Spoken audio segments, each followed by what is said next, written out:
로켓 엔진. 오늘은 대한민국이 개발하고 있는 75톤 액체 로켓 엔진에 대해서 이야기해 보겠습니다. 대한민국은 1990년대 과학 관측 로켓 KSR 개발을 통해 우주 발사체 개발을 위한 초석을 다졌습니다. R1은 1993년 발사되어 1998년 개량한 2단형 KSR-2를 발사하고 그 다음 액체 추진 로켓으로 2002년 KSR-3까지 발사에 성공하여 발사체 기본 기술을 다졌습니다.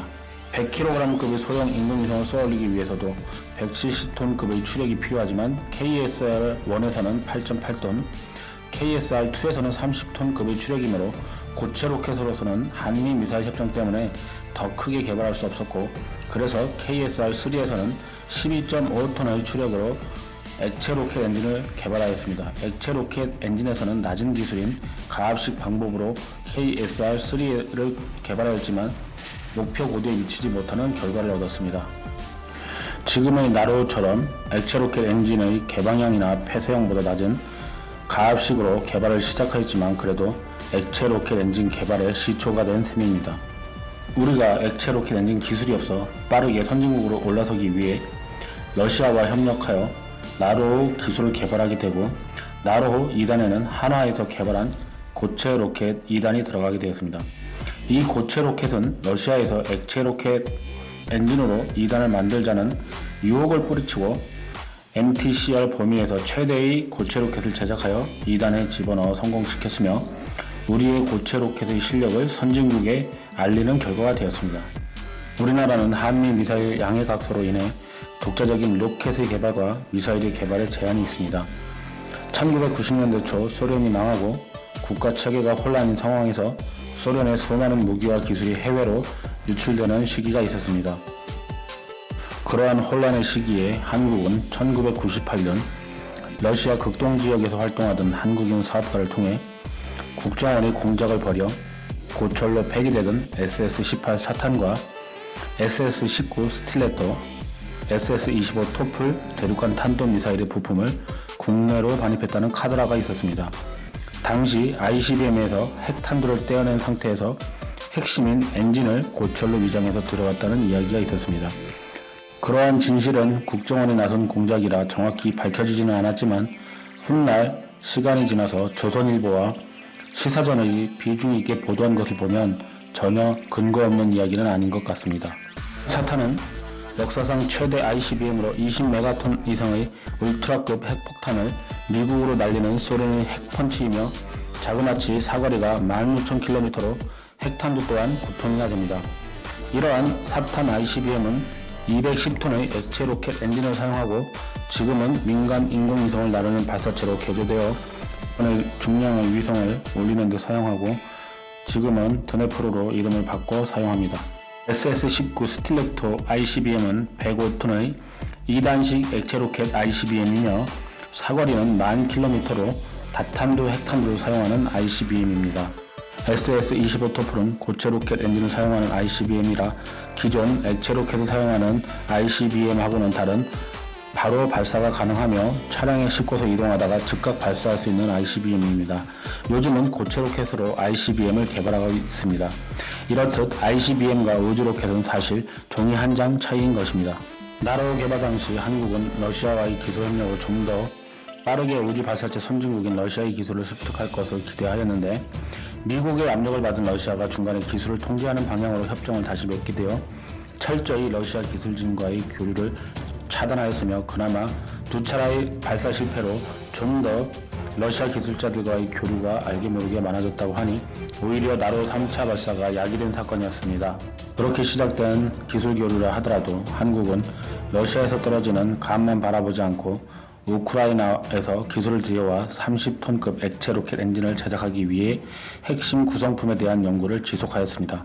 나로 사업이 러시아의 신형 로켓 엔진을 우리나라에서 시험하기 위해 호구가 되었다는 질타 속에서도 로켓 엔진 개발자들은 묵묵히 30톤 엔진의 연소기, 펌프 등 핵심 부품 단위 연구를 완료하고 30톤 액체 로켓 엔진의 총 조립 없이 바로 사이즈를 키워서 2016년 6월 첫 번째 연소 시험에 성공합니다.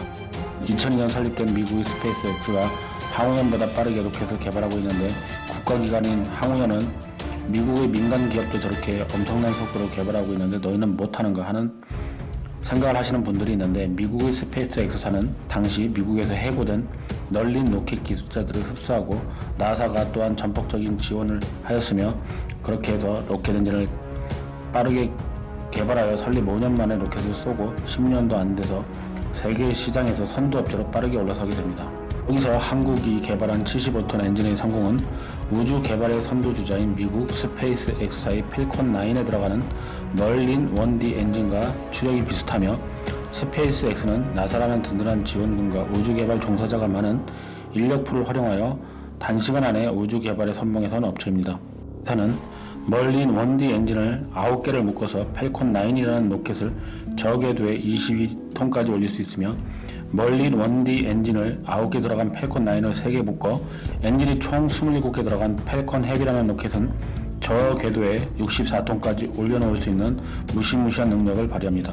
또한 스페이스 X사의 사례를 추종하는 한국은 개발된 75톤 엔진 하나로 시험 발사체를 작년에 발사 성공하였으며, 2021년까지 75톤 엔진 4개를 묶어서 본발사를 계획하고 있습니다. 우리 75톤 엔진도 안정화 과정을 거치게 되면 스페이스 X의 로켓 엔진처럼 90톤 이상으로 발전시켜서 더 강력한 로켓 엔진으로 개발할 것입니다. 주력 로켓 엔진을 살펴보면 스페이스 X가 일단 93톤 엔진, 델타4 헤비 엔진은 RS-68 엔진이 350톤, 유럽 아리안5에 사용하는 발칸2 로켓 엔진은 142톤, 러시아 소유주는 129톤, 앙가라 로켓은 213톤, 중국의 창정 로켓은 137톤의 엔진을 사용합니다. 일본은 LE7 엔진을 110톤 추력을 메인 엔진으로 고체 로켓 모터를 붙여 H2B 로켓을 사용 중에 있습니다. 그것도 일본은 미국의 기술 지원으로 우주 발사체의 토대를 마련한 상태에서 지금의 H2 로켓을 개발하였으며, 중국도 러시아의 지원으로 60년대 발사체를 개발하여 지금에 이르고 있는데, 한국은 선진국 미국과 러시아의 철저한 방해와 부품의 공급 중단에도 볼트 하나하나 개발해서 지금의 75톤 엔진 개발에 성공했습니다. 우리가 개발하고 있는 현재의 75톤 로켓 엔진이 중요한 이유는, 이 75톤 로켓 엔진을 잘 개발해서 안정화시킨다면 미국의 스페이스 X사의 펠컨 헤비나 펠컨 9처럼 9개의 엔진을 묶어서 주 발사체로 사용하고, 또한 9개를 묶어서 보조 발사체를 사용하여 총 27개의 로켓 엔진을 묶어서 사용한다면 미국에서처럼 고중량의 위성도 발사할 수 있는 훌륭한 발사체가 되기 때문입니다. 여기서 어떤 분들은 당장 돈 안 되는 로켓 개발을 위해 왜 엄청난 세금을 낭비하느냐는 지적이 있습니다. 지금도 돈만 주면 우주 발사체 선진국인 미국이나 유럽, 러시아에서 맘대로 쏠 수 있는데 왜 우리가 굳이 발사체를 개발하느냐 하고 생각하시는 분들이 있습니다. 그러나 아무리 돈을 많이 주고 위성을 발사할 수 있다 하여도 민감한 첩보 위성이나 해양 위성, 탐사 위성은 우리 마음대로 쏠 수 있는 것이 아닙니다. 일례로 한국은 몇 년 전 아리랑 3A호를 쏘려고 했었는데 러시아가 태클을 걸어 몇 년이나 지연되었습니다. 한국은 정찰 위성을 개발하고 있고, 앞으로 주변국가 북한의 날로 증가하는 위협에 정찰 위성 4기 이상, 그 이후에도 많은 군사 정찰 위성을 올려야 되는데, 국가의 생존을 위해서도 우주 발사체 개발과 그 핵심인 로켓 엔진 개발은 필수인 것입니다. 지금 한국이 개발하는 75톤 액체 로켓 엔진의 연료가 케로신하고 액체 산소 방식이라 군용으로 전용이 어렵다고 합니다.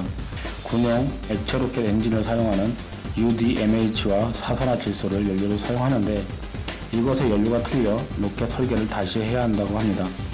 그렇지만 아무리 액체 연료에 따라 로켓 설계가 틀려져야 한다고 하지만 한국이 75톤 액체 로켓 엔진을 성공해서 이것의 개발 인력들이 경험을 하게 되면 군사용 로켓을 개발해도 맨땅에 해당하는 것보다는 훨씬 빠르게 될 것입니다. 한국이 현재 개발하는 75톤 액체 로켓 엔진은 개발만 잘 된다면 선진국의 액체 로켓 엔진과 거의 대등한 추력을 가지고 있으며, 이러한 것은 기적이라 할 수 있습니다. 일례로 미국은 우주 산업에 49조 원을 쓰고 유럽이 6조 5천억 원, 중국이 5조, 일본 4조 원, 러시아 2조 원, 한국은 7천억 원에 불과합니다. 또한 인력은 어떻습니까? 미국은 1만 8천 명이 직접 종사하고 있으며 그 외에 퇴직한 인력도 어마어마합니다. 인도가 1만 7천 명이 종사하고 있고 유럽 2,200명, 일본 1,500명, 한국은 고작 900명밖에 없습니다. 로켓을 개발하는 항우연의 과학자들은 쥐꼬리만한 예산과 전문적인 인력도 없이 처음 액체 로켓 엔진을 개발할 당시 중요한 부품인 가스 발생기와 터보 펌프가 어떻게 생긴지 몰라 인터넷과 외국에 로켓을 전시한 박물관을 찾아가서 실물을 보며 하나하나 부품을 스케치해서 제작했다고 할 정도로 여기까지 온 것은 거의 기적이라고 할 수 있습니다. 마지막으로 아덱스 2019 전시회에 참가하신 항우연 연구원분께 이런저런 이야기를 나누다가 마지막에 제대로 집에 들어가시냐고 물었더니 답을